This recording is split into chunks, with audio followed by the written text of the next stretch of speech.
Guess what we're gonna do? Ow! That doesn't work. Marker.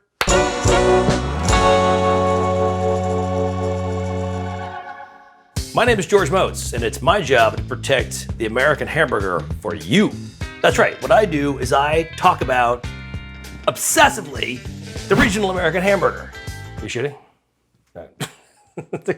Today, we're gonna take a deep dive into the chili burger.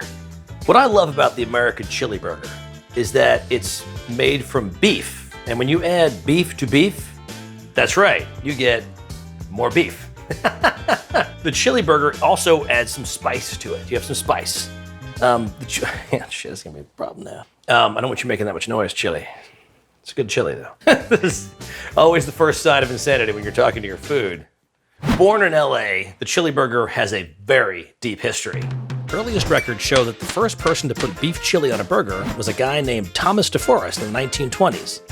Thomas owned a popular 24-hour chili parlor in Los Angeles called Tomaine Tommy's. Back then, leftover burger beef from the previous day became chili. Thomas used two different ladle sizes to serve chili. A larger size ladle was for bowls of chili, while the smaller ladle was used for topping chili on an open-faced hamburger. A new shorthand emerged. Since the cooks called the smaller ladle hamburger size, the burger with chili was eventually named simply size. It's hard to imagine, but chili was one of the first burger toppings, even predating cheese by a few years. This is the story of America's first chili burger.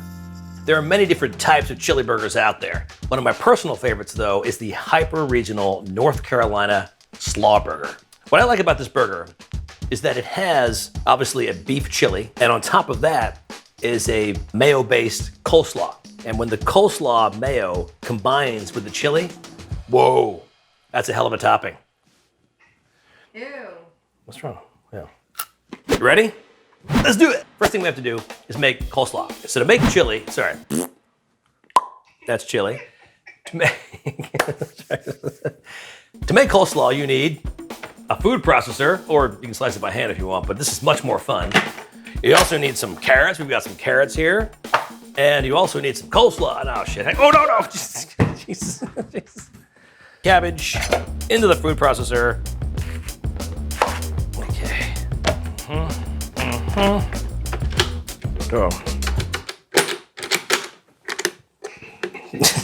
Oh, there we go. That was close. Watch your fingers when you're cutting, always. The dressing, so simple. Mayonnaise, good mayonnaise. Apple cider vinegar, a little bit of mustard in there, not much. A pinch of salt, 2 pinches of sugar. Creamy, I'm going for the creamy texture of coleslaw. Wet salad, I like to call it. Yeah, that's perfect. We have our slaw. Let's move on to chili. Low-tech cooking. Oh, shit, sorry. I made some chili. Actually, I made some chili in my grandfather's pan, which I believe this pan is over 150 years old. Old cast iron definitely adds to the flavor of anything, trust me. Chili con carne, very, very simple recipe. It's nothing more than crumbled cooked beef with the fat drained off. And to that, all I added was spices like chili, cumin, garlic powder, salt, a lot of water, tomato paste, and you just keep adjusting until you like what it tastes like. Cook covered up with the water for a good 15-20 minutes. Take the top off and try to reduce it, and you have this beautiful chili that goes on anything. So it goes in your mouth. Hot. Okay, let's make a burger. I'm gonna start with beef and make a patty by taking 2 pieces of parchment paper and smashing it thin with my hand, just like so. Look at that. Ho, ho, ho, ho. It's a perfectly thin patty. This goes on the flat top, just like that. Put a little salt, wait, hang on. Put a little salt on it. People think I just eat hamburgers all day long and then go to sleep. That's sort of half true. I mean, I also stay very active. I mean, look at, I brought my bike.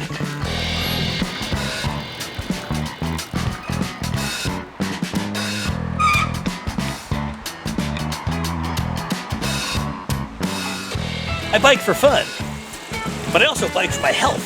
I consider my hamburger intake to be a privilege, not a right.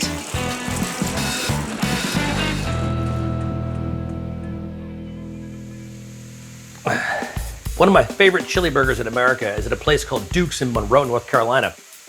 By the way, if you go to Duke's and you go get yourself a slaw burger all the way, do not talk on your cell phone. Dennis will kick your ass right out of that place, I swear to God. Hide the phone. Cheese on top. Now, the way they build the burger at Duke's, they put the chili on the bottom of the bun. Now, very important to toast your bun if you're gonna put any kind of sauce on it, like this especially, because it'll go right through the damn bun. So the first thing they do is he basically dopes or preps the bun with a healthy dollop of chili. On top of that, he adds coleslaw. And then on top of that goes the patty. Oh yeah, oh God, oh God. On top of that, diced onions. And on top of that goes the crown. Look at that thing. That is beautiful. I mean, it has everything you want in it. I mean, if you think about it, it's got a little bit of salad in it. It's got a little bit of chili in it, some cheese, some raw onions. It's got a little bit of everything in it. Oh. Oh God. Oh. Woo. You get everything. You get it's a cheeseburger, but you get that beef bite because of the chili, not because of the hamburger. That good spice. Ooh. And you get a salad, the coleslaw. North Carolina slaw burger with chili. One of my favorite chili inventions. I'll see you next time. I'm gonna finish this.